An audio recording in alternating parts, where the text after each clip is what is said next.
Welkom bij Harvest Ministries.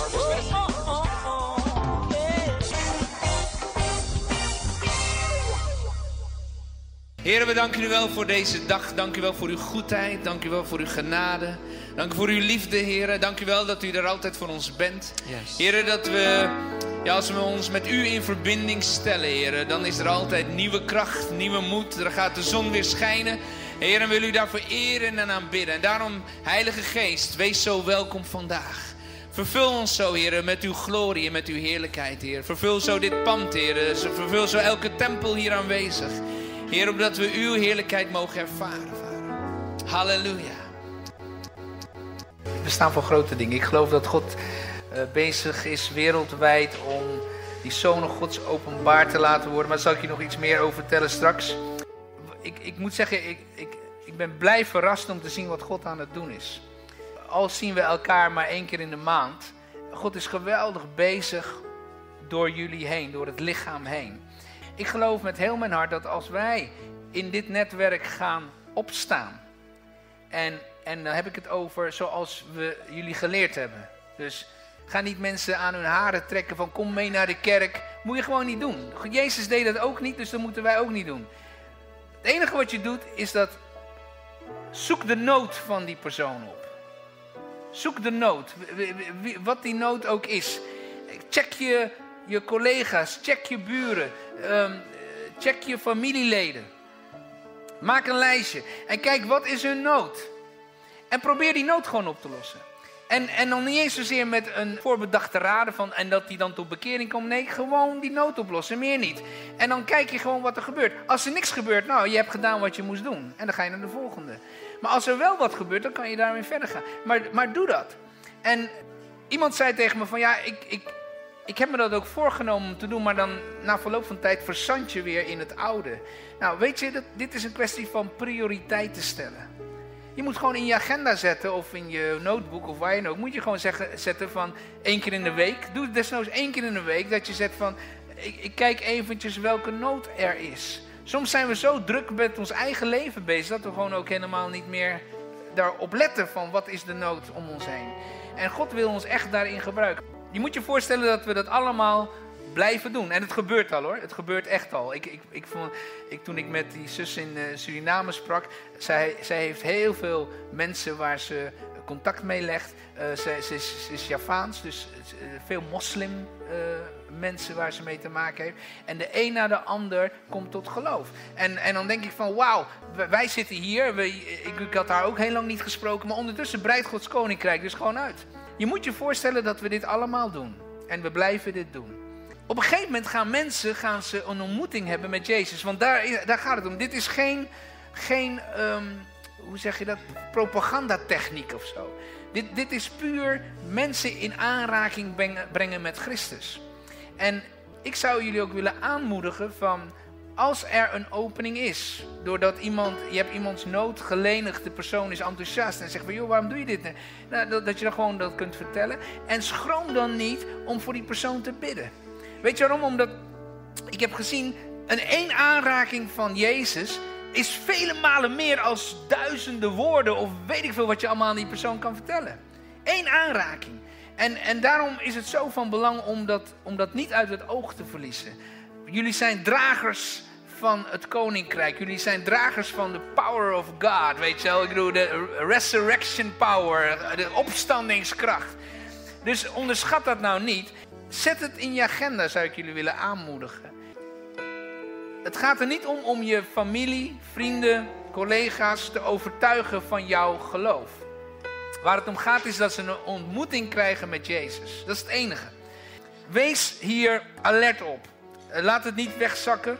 God die is echt bezig om wereldwijd, want dit gaat veel verder dan alleen Harvest hier, om dit tot een prioriteit te maken. Want we leven in die laatste dagen. Hè? De wereld kijkt reikhalzend uit naar het openbaar worden van de zonen Gods. Oké. Heel veel christenen en ook mensen in de wereld die ik spreek, die spreken altijd over het gaat zo slecht. Maar het gaat helemaal niet slecht, het gaat hartstikke goed. Ik zat van de week, of vorige week, zaten we naar een film te kijken. Ik had hem opgenomen. Deze film ging over de revolutie van China in 1911. waar het om gaat, en dat wist ik helemaal niet, dat China, die was tot 1911, zijn ze duizenden jaren geregeerd door de Ming-dynastie, de Qing-dynastie, Manchukuo-dynastie, weet ik veel. Maar in ieder geval, keizerlijke rijken waren het. En deze keizers, die hadden verschrikkelijk veel macht. En de laatste keizerrijk, de Manchu-dynastie, geloof ik heet dat, of Qing-dynastie, die onderdrukten het volk. Jullie kennen die plaatjes wel van die Chinese mannen, vroeger die van die hele lange staarten hadden. En dan hier kaal, hè? Boven zo kaal en dan lange staart. Dat was opgelegd door de keizer, want dat was een teken van onderwerping. Dus mensen werden onderdrukt. En die keizer, waren gewoon een soort halfgoden. Die werden vereerd en het volk was gewoon werktuig, weet je wel. Nou, wat gebeurt er? Er is een zekere Sun Wen in die film. En die man is een arts. En die woont in Engeland op dat moment. Ik denk vanwege zijn studie. En deze Sun Wen die begint een voorvechter te worden voor de Chinees. De gewone Chinees. De gemiddelde arbeiders Chinees. En vanwege zijn kennis en vaardigheid weet hij te bewerkstelligen dat de Europese investeerders, dat ze niet meer hun geld richting de keizers van China laten gaan, maar dat ze die richting die nieuwe revolutie laten gaan. Nou, die keizers die zitten zo hoog, al duizenden jaren, dus die maken zich helemaal niet druk. Die denken van, wie is dat? Maar wat gebeurt er? Er gebeurt iets te bewegen. Dus je moet je voorstellen, dat geweldige rijk wat duizenden jaren stond, dat begint opeens van binnenuit te rommelen. En dan komt er een fragment in die film, en dat vond ik zo geweldig. Er komt een fragment in die film dat al die hoogwaardigheidsbekleders van China, die zijn bij elkaar, groot gebeuren enzovoort. En tijdens het eten en tijdens het gemaal en dat ze bezig zijn, hebben ze het op een gegeven moment over die Sun Wen. En ze zeggen, joh, wie is die kerel Sun Wen die daar in Engeland zit? Weet je wel, want het begint te rommelen. Moeten we ons daar überhaupt druk over maken? En dan vragen ze zo aan iemand die dat dan weet, van wie is dat nou eigenlijk? En dan zegt die persoon die zegt dan van, nou, deze Sun Wen is een man die onbaatzuchtig is. Het is een man die integer is. Het is een man die niet voor zijn eigen eer gaat. En dat soort kenmerken. Een beetje vrucht van de geest, hè? En in die film begint dat hele gezelschap begint hartelijk te lachen. En je denkt, waarom lachen ze? Ze zegt, zo'n persoon bestaat helemaal niet. Iemand die onbaatzuchtig is en dat kan helemaal niet. Dus het was gewoon lariekoek voor hun. Nou, om een lang verhaal kort te maken, die Sun Wen zijn invloed neemt toe. En met als gevolg dat de laatste keizerin, die neemt zelfstandig afstand van de troon. In 1912 wordt dan het huidige China, zoals we het nu kennen, wordt gevestigd. Dus toen die film voorbij was, dacht ik, wie is die Sun Wen nou? Dus ik ging zoeken op internet. Blijkt Sun Wen een wederom geboren christen te zijn. Zie je hoe goed koninkrijk gewoon door. Dus het huidige China, dat is ook niet voor niets dat China de meeste christenen heeft op dit moment. En daarom, God werkt gewoon. Ik vond het ook zo mooi in die film, die Sun Wen, toen hij eenmaal premier werd, dus de eerst gekozen president, of hoe je dat noemt, van het land, kort daarna heeft hij zijn ontslag genomen. Want hij had bereikt wat hij wilde bereiken. Het ging hem helemaal niet om zijn eer. En dat is wat God nog steeds aan het doen is. En hij wil jou en mij daarin gebruiken. Maar we moeten daar bewust van zijn. En onderschat het dus niet wat God aan het doen is. Laten we lezen Marcus 6. Ik wil jullie wat laten zien. Marcus 6 vers 34. Moet je kijken wat hier staat. Toen hij uit de boot stapte, zag hij een grote menigte en voelde medelijden met hen. Dit gaat over Jezus. Omdat ze leken op schapen zonder herder. En hij onderwees hen langdurig. En toen er al veel tijd was verstreken, kwamen zijn leerlingen naar hem toe en zeiden, dit is een afgelegen plaats, het is al laat, stuur hen weg, dan kunnen ze naar de dorpen en gehuchten in de omtrek gaan om eten te kopen. Maar hij zei, geven jullie hun maar te eten? En ze vroegen hem, moeten wij dan voor 200 denarii brood gaan kopen om hun eten te geven? Ik heb het even opgezocht, 200 denarii is ongeveer een half jaar salaris. Dus in onze tijd, duizenden euro's praat je over. Dus hij zegt van, die discipelen zeiden, moeten we dan 200 denari, moeten we dan een half jaar aan salaris bij elkaar schroepen om brood te gaan kopen, om hun te eten te geven. Want je sprak over duizenden mensen. En toen zei hij, hoeveel broden hebben jullie bij je? Ga eens kijken. En nadat zij waren gaan kijken wat ze bij zich hadden, zeiden ze 5 broden en 2 vissen. Hij zei tegen hen dat ze de mensen opdracht moesten geven om in groepen, netwerken, in het groene gras te gaan zitten. En ze gingen zitten in groepen van 100 en groepen van 50. En hij nam de 5 broden en de 2 vissen en keek omhoog naar de hemel en sprak het zegengebed uit, brak de broden, gaf ze aan zijn leerlingen om ze aan de menigte uit te delen. En ook de 2 vissen verdeelde hij onder allen die er waren. Iedereen at en werd verzadigd. Ze haalden de overgebleven stukken brood op, maar waar wel 12 manden mee konden worden gevuld. En ook wat er over was van de vissen. 5000 mensen hadden van de broden gegeten. Wat ik zo mooi vind in dit verhaal, en jullie kennen dit verhaal natuurlijk, er zo vaak al over gelezen en gehoord. Maar wat je ziet is dat medelijden, de nood, was weer de trigger. Jezus die bekommerde zich over het feit dat mensen honger hadden. Hij had ook kunnen denken van, nou jongens, ik heb gepreekt, ga maar naar huis en ga maar eten. En dat is ook wat zijn discipelen dus zeiden. Die zeiden van, nou Heer, het is al laat, stuur ze gewoon naar huis. Laat ze thuis gaan eten. Maar Gods hart zit niet zo in elkaar. God die zegt niet van, nou joh, ga maar naar een dokter, of ga maar naar dit, of ga maar naar, ik niet dat ik tegen artsen ben, maar God die wil altijd ons als zijn volk gebruiken. En daarom zie je ook dat hij tegen zijn discipelen zegt, geven jullie ze maar te eten. In een andere evangelie zie je staan dat hij, in Johannes evangelie geloof ik, er staat, hij wist al wat hij ging doen, hij wilde ze gewoon beproeven. En dat is nu ook zo. God die spreekt tot je en zegt van, hey, reik je nou uit naar je buurman of buurvrouw, of naar je collega of naar je familielid, in het kader van HGN. En er komen allerlei bezwaren naar, joh, ze kunnen beter gewoon naar de winkel gaan of zo, weet je wel. En Jezus zegt, nee, doe jij het. En dan kom je natuurlijk meteen voor het dilemma te staan. Ja, maar ik heb niks. Ik sprak wel eens met mensen hierover. En dan zeg je, ja, maar ik kan niet zo goed praten als jij. We hebben altijd wel een bezwaar waarom we het niet kunnen doen. En die discipelen die zeggen van, nou, we hebben niks. En dan zegt Jezus van, kijk, wat ik ook zo mooi vind is, ze zeggen van, we moeten dan geld hebben. We hebben 200 denari nodig. Als we deze klus willen klaren, 5000 mensen, als we Nederland willen veranderen, ja, dan hebben we wel meer nodig dan dit hoor. Dan hebben we tv nodig en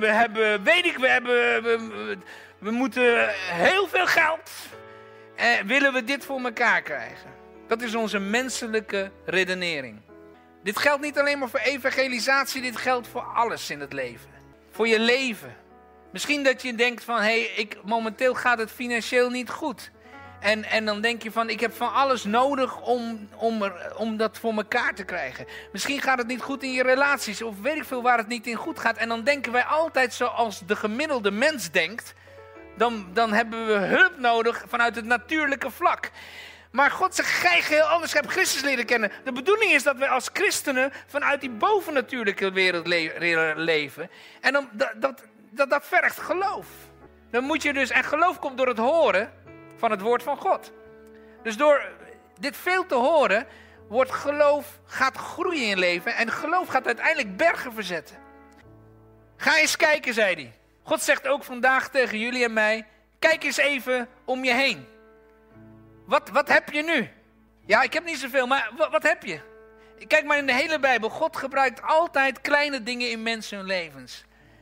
Die staf van Mozes, gewoon een stok, waar die als herder mee rondliep en schapen aan het hoeden was. Gewoon een stok, niks bijzonders. Dat ding wordt een instrument van God om een zee te splijten. Om een volk van 3 miljoen mensen in vrijheid te brengen. Onderschat niet dat kleine wat er in je leven nu is. Want in Gods handen kan je geweldige grote dingen doen. Nou, ze gaan dus kijken. In een ander evangelie hier staat er van, nadat ze waren gaan kijken, zeiden ze 5 broden, 2 vissen. In een ander evangelie staat dat er een jongetje was die daarmee kwam.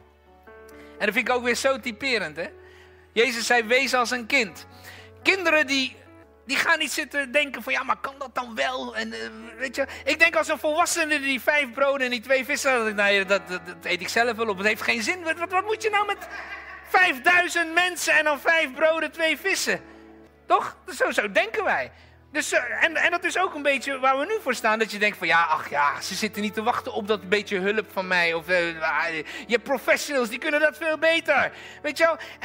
Maar dat kind, die hoort dat natuurlijk. En zegt, ja, ik heb 5 broden, 2 vissen. Helemaal niet nadenken, dat kan niet. 5 broden, 2 vissen voor 5000 mensen. En daarom zegt Jezus, wees als een kind. Heb geloof van een kind. Als ik kijk naar onze kinderen, hè, zo heerlijk dat ze zo lekker jong zijn, die denken inderdaad niet in beperkingen. Alles kan. Alles kan. Het enige wat ze hoeven te doen is hun wensen te uiten. Sephora heeft dat vooral, die ziet dan dingen, ja, dat ga ik kopen en dat ga ik kopen. Ze denken helemaal niet na van, is er wel voldoende geld en zo. Maar wij die een vader hebben, van hem is al het bezit. Van alle macht. Wij kunnen echt met recht zeggen van, nou ja, dat is geen probleem. Kan gewoon. Gewoon doen. Dus, dat jongetje, die was gelukkig nog niet zo oud en wijs dat hij dacht van, dit kan niet. Dus die komt met zijn 5 broden en zijn 2 vissen. En die discipelen, je moet je voorstellen hoe die discipelen gevoeld hebben. Die denken van, ja, het is gewoon belachelijk voor woorden. Hè? Je komt met, je moet je voorstellen, 5000 mensen zitten daar met knorrende magen. Dan kom jij met 2 vissen en 5... Ja, Heer, ik durf het bijna niet te zeggen, maar dit is alles wat we hebben. En zo zijn wij heel vaak. Dat we naar God toe gaan en zeggen, u kent mij, u weet hoe beperkt ik ben. Gisteren heb ik dit nog misgedaan en dat. En we verontschuldigen ons eigenlijk al bij voorbaat. Omdat wij denken, ja, wat zijn we nou waard? Wat kunnen we nou betekenen? Hoe kan je Nederland nou veranderen? Ik ben al blij als ik mijn gezin kan veranderen, bij wijze van spreken. Weet je wel, hoe ga je Nederland veranderen? Maar het is niet aan jou om daarover druk te maken. Het enige wat wij moeten doen, is doen wat God van ons vraagt. Dus Jezus, die zegt dan niet van, wat? Ben je gek of zo? 5000 mensen, dan kom je met 2 vissen aanzetten. Nee, dat zie ik er niet. Jezus die is niet van, nou jongens, kom op. Hè. Is dit alles? Heb je niet beter je best kunnen doen om wat meer te... Jezus die zegt, oké, genoeg. En dat is met God ook zo. God kijkt naar jouw hart gewoon. En al is het niet fancy, heb je niet alles voor elkaar. Voor God is dat al voldoende. Want hij weet... daarom zegt hij ook van, ik hoef geen offeranden, maar gehoorzaamheid. God zit niet te wachten op al onze offers. Ik bedoel, hoe goed je je best ook doet, dat zal nooit genoeg zijn. Maar gehoorzaamheid, dat is waar het om gaat. En dit jongetje was gehoorzaam. Hij ging gewoon naar de discipelen en zei, jongens, ik heb hier 5 broden, 2 vissen.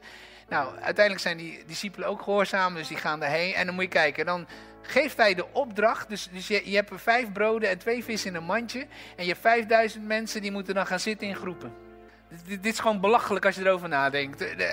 Als je 5000 mensen hebt en je moet die te eten, wat wij dan doen, dan ga je catering aanschaffen. Er worden vrachtwagens binnengereden. We hebben koks, ik bedoel van alles. En nu zegt de Heer van, oké, jongens, we gaan eten met elkaar. Ga zitten in 5 groepen. En wat gaan we eten? Ja, zie je dat mandje daar? 5 broden, 2 vissen. Dat is wat we gaan eten vandaag. En hij keek omhoog. Hij sprak de zegenbede uit. Hij keek omhoog. Van God moet het komen. Hij keek niet naar die vissen. Als hij was blijven kijken naar die vissen en die broden, dan had hij gedacht, dit gaat hem niet worden. Maar hij keek omhoog. En je moet omhoog kijken. Als jij bezig bent met je netwerk, als je bezig bent om te groeien in Christus, wat je ook doet voor God, dan moet je omhoog blijven kijken. Weet je, ik was hier al lang mee gestopt als ik niet omhoog was blijven kijken. Je moet omhoog blijven kijken. En dat is wat Jezus deed. En dat is zo mooi van God. Hè? God die openbaart zich door Christus, door Jezus. En hij liet ons zien hoe we het moeten doen. En hij sprak. Dit is ook zo belangrijk. Hij sprak de zegen erover uit. Jezus zegt, je zult hebben wat je zegt. Als je zegt van, nou, dit gaat nooit lukken, dan gaat het ook nooit lukken. Ja, ik heb maar 2 vissen. Dat gaat niet werken. Spreek de zegen uit. Spreek het niet zijnde tot aanzijn. Hebreeën 11. De Bijbel zegt dat alles wat we kunnen zien is begonnen in het niet zijnde. En de trigger om wat niet zichtbaar is, zichtbaar te krijgen, is spreken. Daarom, de geest van God broedde over de wateren. En er was niks, woest en ledig. Het was al in zijn gedachten. Alles was al in zijn gedachten. Maar pas toen hij sprak, kwam het tot existentie. Werd het reëel, werd het tastbaar.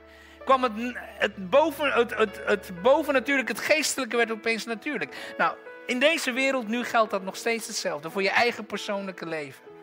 Wat het ook is.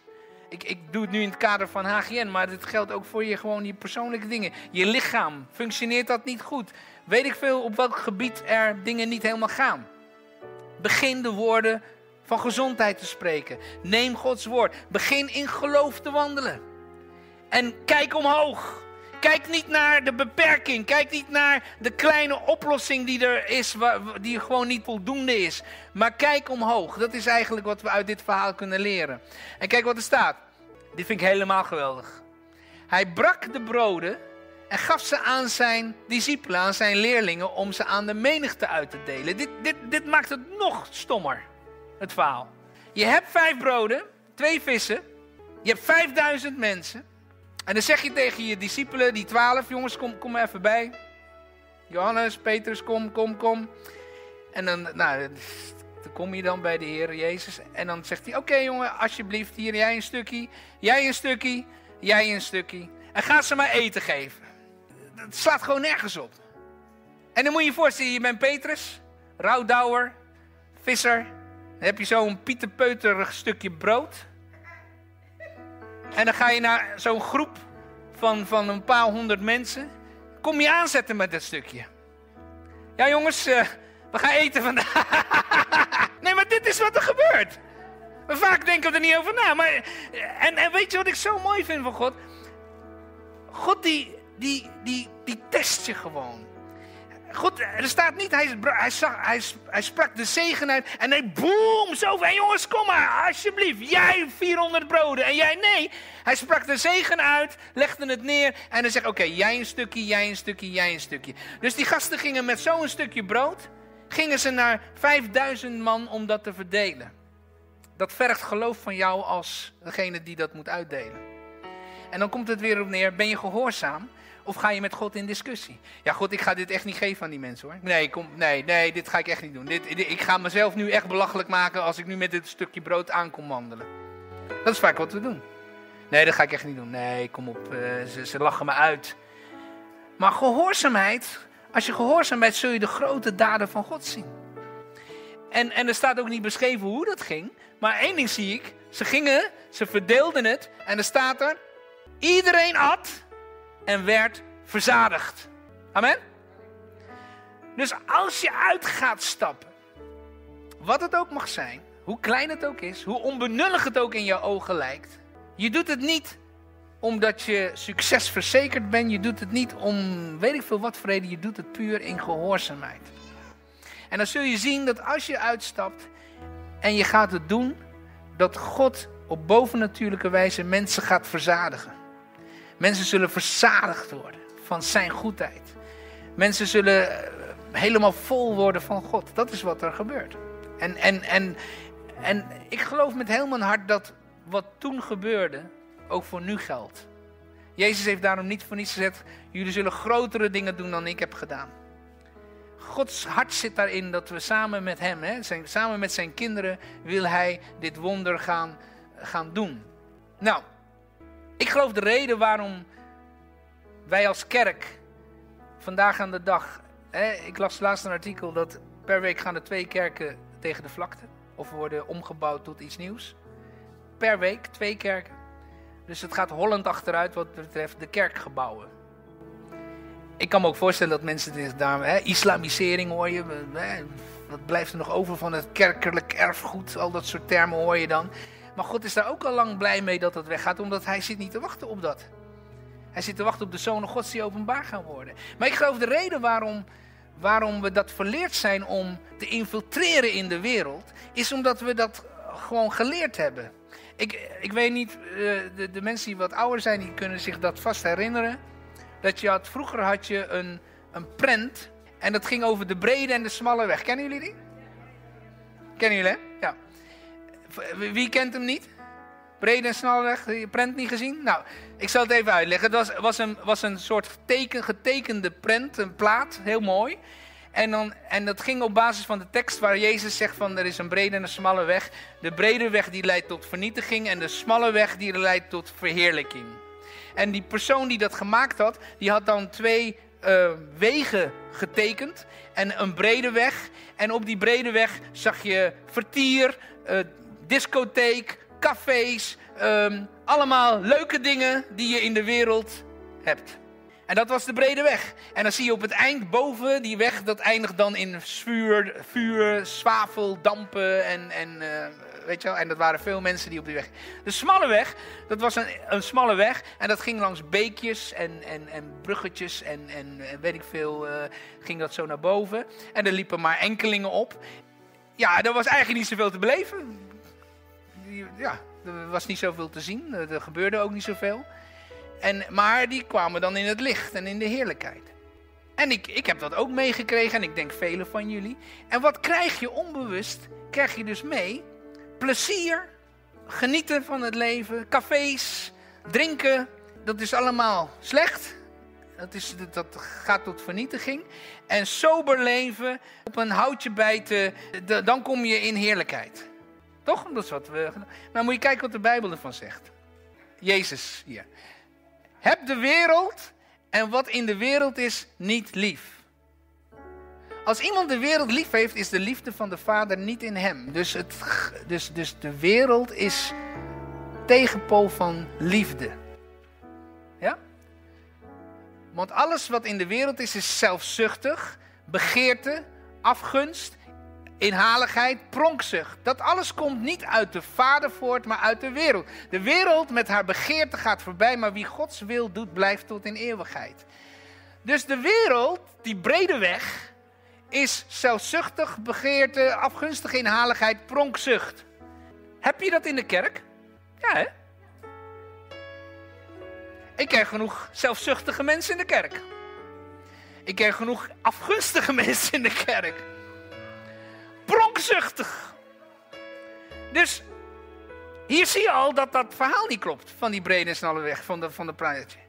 Want als het zou zijn, die sober levende mensen die alleen maar elke zondag naar... Oh ja, dat zag je wel. Op dat paraatje, daar zag je een kerk staan en zo, weet je wel. Als het dus daarin zat, als Jezus dat mee bedoelde, dan klopt dit verhaal niet. Sterker nog, dan klopt het verhaal van Jezus niet. Want het eerste wonder wat hij doet, is 600 liter wijn aanmaken. Op een feestje. Snap je dat dat hele verhaal niet klopt van wat die man had getekend? En wij vinden het allemaal geweldig. Ik ben er ook mee opgegroeid. Maar je moet dus echt naar het woord terug om te snappen van wat Jezus daarmee bedoelde. En ik zie maar op 1 bevolkingsgroep waar Jezus boos op wordt. En dat zijn de religieuze leiders. Hij geeft af op die gasten. Terwijl de mensen in de wereld en zo, daar is hij eigenlijk heel genadig mee. Dus daar zie je al dat beeld niet klopt. En waarom was Jezus zo fel tegen die religieuze leiders? Omdat zij hadden dit, ze waren heel wereldsgezind. Ze waren zelfzuchtig. Ze waren inhalig. Hè? Denk aan dat ze al dat geld wilden ze hebben. Pronkzuchtig. Dus het heeft met hoogmoed te maken. Dus dat betekent dus dat Gods bedoeling juist was dat we in de wereld zouden verkeren. En dat we niet ons met elkaar zouden opsluiten in een kerkgebouw elke zondag. En dat we dan denken dat we met elkaar de smalle weg aan het betreden zijn. Maar dat is helemaal niet waar. Want als we met elkaar hier op zondag afgunstig zijn op elkaar. Oh, heb je die weer? Wat heeft die nou weer aan? En wat stinkt die uit zijn mond? Dan doe je precies wat de wereld... Snap je? Het heeft niks meer met Christus van doen. Dus dat is wat Jezus ons kwam leren. Kijk naar deze tekst.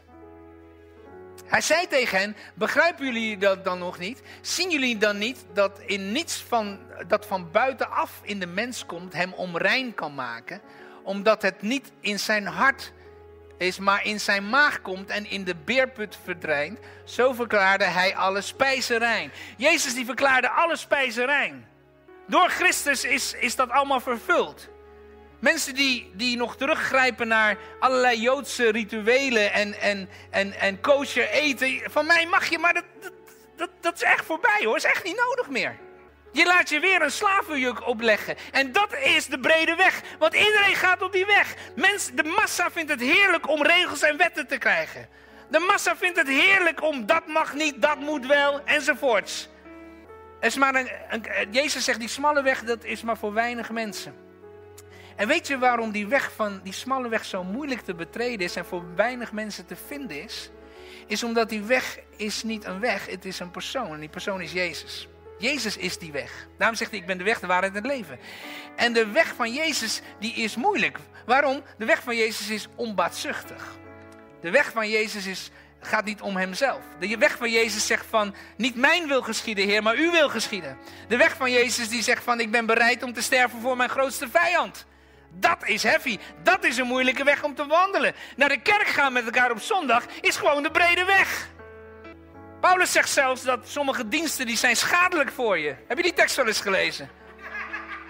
Wij denken altijd dat het goed is om naar de kerk te gaan. Paulus zegt sommige diensten zijn schadelijk voor je. Ja, ik weet dat ik sommige heilige huizen nu echt aan het omvergooien ben. Maar dat is wel wat we moeten lezen in de Bijbel. Nou kijk, hij zei wat uit de mens komt, dat maakt hem onrein. Dus wat Jezus zegt is niet waar je je begeeft maakt je onrein. Ik leerde ook, opgroeiende in het christendom, dat je niet naar een disco moet gaan. Want dan kan je, weet ik veel, demonen kunnen op je springen. Ik weet niet wat er allemaal kan gebeuren. En dat is goed bedoeld, maar je verslapt het christendom. Want christenen zijn voor alles bang. Ze zijn nog banger voor Satan dan voor God. En ze durven zich niet te begeven in wereldse gelegenheden. Maar kijk naar Jezus. De zondaren waren zijn vrienden. Hij kwam bij hoeren en tollenaars langs. Ik bedoel, de fariseërs, die stonden op een afstand en zeggen van, blah, blah, vies, moet je kijken, hij gaat eten met die mensen. Zoon van God, hè, God zelf. En dat is de brede weg gaat dus over mensen die self-righteous zijn. Hoe zeg je dat in het Nederlands?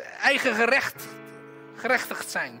Die geloven in hun eigen recht. Die geloven dat doordat zij zo goed zijn en zo gelovig zijn of zo zich houden aan weet ik veel wat, dat ze daardoor in de hemel komen. En het zijn juist die mensen die niks meer van zichzelf verwachten. Die mensen die zeggen, nee Heer, ik kan het niet. Helpt u mij. Die mensen die zeggen van, Heer, ik wil niet langer meer voor mezelf leven. Zegt u het maar, doet u het maar. Dat is die smalle weg. En die mensen, die komen in die heerlijkheid. Die mensen, daar gaat Christus zich meer en meer in openbaren. Kijk maar. Want van binnenuit, uit het hart van de mensen komen slechte gedachten voor. Ontucht, diefstal, moord, overspel, hebzucht, kwaadaardigheid, bedrog, losbandigheid, afgunst, laster enzovoort. Al deze slechte dingen komen van binnenuit en die maken de mens onrein. Dus niet waar je begeeft. Niet wat van buiten afkomt. Niet wat je eet. Niet dat maakt je niet onrein. Wat je onrein maakt is wat er van binnenuit komt. Nou, en daarom heb je de transformatie van binnenuit nodig. Daarom heb je Christus nodig. Want die komt binnenin. En van binnenuit gaat dan licht schijnen. Van binnenuit ga je anders naar de wereld kijken. En dan vindt transformatie plaats. En dat is een beetje wat ik zei over die film van Jackie Chan. Dat je ziet dat de transformatie kwam. En de is 1911, hè. Dus het is best wel lang geleden. Maar kijk waar China nu is. Het is een van de grootste wereldeconomieën. Zijn ze er al? Nee, natuurlijk niet. Maar er lopen meer christenen rond dan hier in Nederland in ieder geval. En dan denk ik van ja, God is gewoon bezig en hij wacht op ons. En hij roept ook jou en mij vandaag om, net als die discipelen in dat verhaal wat we net lazen, om met dat kleine stukje brood wat je hebt, actief te worden. En gewoon gehoorzaam te zijn. Zeg, oké, heren, ik maak deel uit van Harvest. Ik heb me er ooit eens aan aangesloten. Ik voel me door God geroepen om hierbij aanwezig te zijn. Dan ga ik ook gewoon doen wat de voorganger zegt. Want die voorganger die zuigt het niet uit zijn duim. Die heeft ook weer van God ontvangen. En zo gaan we dat met elkaar doen. Nou, Even kijken hoor, dit is... Oh ja, ik heb nog een tekst. Kijk deze. Ja. Dus God die wijst ons 2 wegen. Een brede en een smalle weg. En die smalle weg, dat is dus de weg van Christus. Jezus volgen zoals hij is. En daar gaat het om. Nou, de vraag is, tot slot, hoe weet je nou of je op de juiste weg bezig bent? Want wil ik nou zeggen dat alle mensen die naar cafés gaan, dat die op de juiste weg bezig zijn? Nee. Wil ik nou zeggen dat alle mensen die naar de kerk gaan op de juiste weg zijn? Nee. Dus hoe herken je nou of iemand werkelijk op de weg van God bezig is? Ik heb dit voorbeeld volgens mij al eens eerder gezegd, maar als ik tegen jullie zou zeggen, ik ben de leider van de grootste groep occultisten van Nederland. Daar ben ik de leider van. Dan zouden veel van jullie denken van nou, ik ben wegwezen hier, want dat klopt niet, hè? Maar nee, ik dien God hoor. Maar ik geef wel leiding aan alle occulte mensen van deze, dus alle satanisten in Nederland en noem maar op, al die mensen, daar ben ik de leider van. Dan zouden jullie me niet meer serieus nemen. Maar in de Bijbel was zo iemand. Daniel. Daniel gaf leiding aan alle occultisten van het koninkrijk of van het rijk van toen. Maar hij wandelde dicht met God. Dus wat je ziet is dat je moet kunnen beoordelen of iemand werkelijk op Gods weg wandelt of niet. En dat kan je dus niet zien aan de omstandigheden altijd. Dat is niet helder. Ik zag een programma van, er gaan bekende Nederlanders, die gaan dan hun roots gaan ze dan uitzoeken. Ik weet niet hoe het programma heet. En ik zag toevallig dat die hoe heet die, Krabbe, die acteur, die man. Nee, die andere is zijn vader. En die ging nou uitzoeken enzovoort. Nou, lang verhaal kort te maken, wat ik zo mooi vond, is dat hij dan op een gegeven moment tot ontdekking komt dat hij van Marokkaanse afkomst is. Zou je niet zeggen, maar hij blijkt dus Marokkaans afkomst te hebben. En Joods. En dan gaat hij naar Marokko. En daar heeft hij dus ik weet niet of het een neef is of wat dan ook. Maar die man is dus adviseur van de koning van Marokko. En hij raakt dan in gesprek met die man. En die man is Jood. En hij zegt tegen Jeroen Krabbe, hij zegt, vind je het niet bijzonder dat ik als Jood, die God aanbidt, de God van Abraham, Isaac, ja, dat ik adviseur ben van de koning van Marokko, die een islamiet is. En toen zei Sharon tegen me, nou, dat is gewoon een Daniel die daar zit. En zo is het. God wil ons plaatsen op posities waarvan iedereen van, nou, wat kan daar nou voor goed zitten? Maar dan kan jij dus zitten als ambassadeur van God en zijn koninkrijk laten schijnen. Dus hoe kun je nou ontdekken of je werkelijk op de juiste weg bent? Hoe weet je dat nou? Je bewandelt een bepaalde weg in je privéleven, op wat dan ook. En hoe weet je nou, zit ik goed of zit ik niet goed? Nou, dat kun je aan de hand van deze tekst kun je dat verifiëren. Galaten 5 vers 19, daar staat, het is bekend wat onze eigen wil teweeg brengt. Dus hieraan kun je zien, de weg die ik nu bewandel, is dat Gods weg of is dat mijn eigen wil? Mijn eigen weg. En waar kan het aan merken? Dat merk je aan ontucht, aan zedeloosheid, losbandigheid, afgoderij en toverij. Toverij, manipulatie zit daaronder. Dus als jij bezig bent te manipuleren, is niet Gods weg. Nou, losbandigheid spreekt voor zich. Vijandschap, hou je iemand in vijandschap, is niet Gods weg. Is brede weg, allemaal brede weg dit. Tweespalt, dus zet je mensen tegen elkaar op. Jaloezie, woede, gekonkel, geruzie, rivaliteit. Zijn trouwens allemaal dingen die je ook in de kerk vindt, hè? Slampartijen misschien niet, maar het meeste wel. En nog meer van dat soort dingen. Ik herhaal de waarschuwing die ik u al eerder gaf. Wie zich aan deze dingen overgeven, zullen geen deel hebben aan het koninkrijk van God. Dus je kunt hieraan herkennen of je op de brede weg of op de smalle weg wandelt. Hoe weet je, nou dan gaat het verder. Maar de vrucht van de geest, dus kijk goed, hè. In deze tekst staat, de werken van het vlees staat er. Hè? Met andere woorden, je moet daar iets voor doen. Dat moet je bewerken. Maar de vrucht van de geest, dat gaat over groei. Vrucht bewerk je niet. Een appelboom gaat niet meer vrucht dragen als die hard werkt. Nee, een appelboom gaat meer vrucht dragen als hij in de rust is. In het vertrouwen dat God wel zal voorzien. En hij drinkt van het water van de geest. Hij laat de zon op zich schijnen. en hij ontspant zich en hij geniet van het leven. Dan draagt hij vrucht. Hij blijft ook op één plek staan. Een appelboom die vrucht wil dragen, die moet niet om de havenklap van plek veranderen. Werkt niet. Dus waar God je voor geroepen heeft, daar waar hij je geplaatst heeft, in dat gezin, in die wijk, op dat werk, waar je ook bent. Misschien baal je, misschien denk je, waarom zit ik hier en waarom heb ik zo een familie? Dat is juist omdat God je daar wil gebruiken om het koninkrijk te verbreiden. Want groter is hij die in je is dan die in de wereld is. We hebben alle macht. Maar als je daar niet van bewust bent, dan ben je al bij voorbaat loser. Omdat je denkt van ja, hoe gaat dit ooit kunnen gebeuren? En daarom denk aan het verhaal wat ik jullie vandaag vertel over die broden. God, al zijn het maar 5 broden, 2 vissen. God gaat je niet eens een hele brood geven, hij geeft je maar een klein stukje. En hij zegt, doe het daarmee.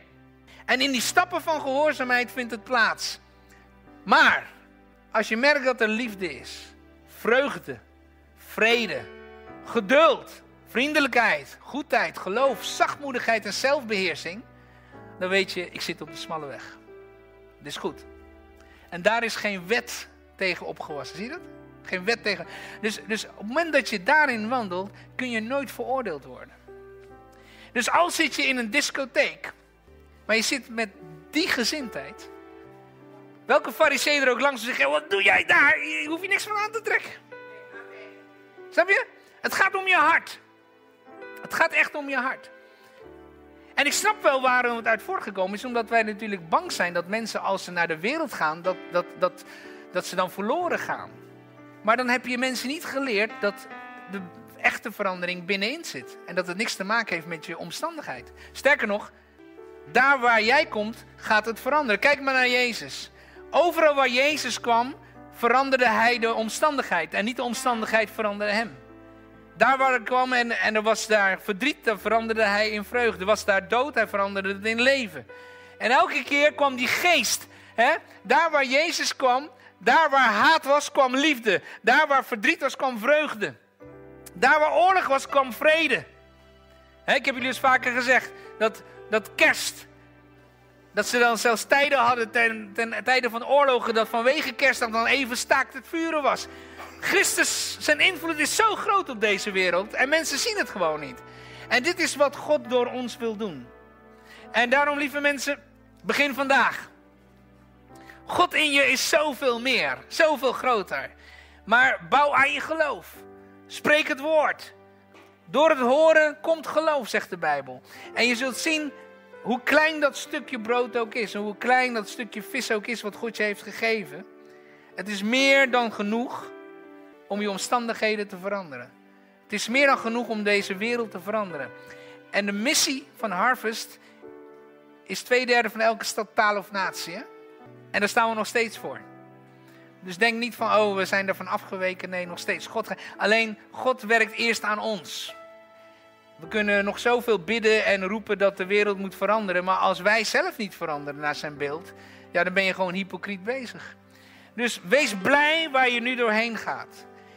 Is het niet makkelijk? Moet je geduld leren? Moet je vriendelijkheid leren?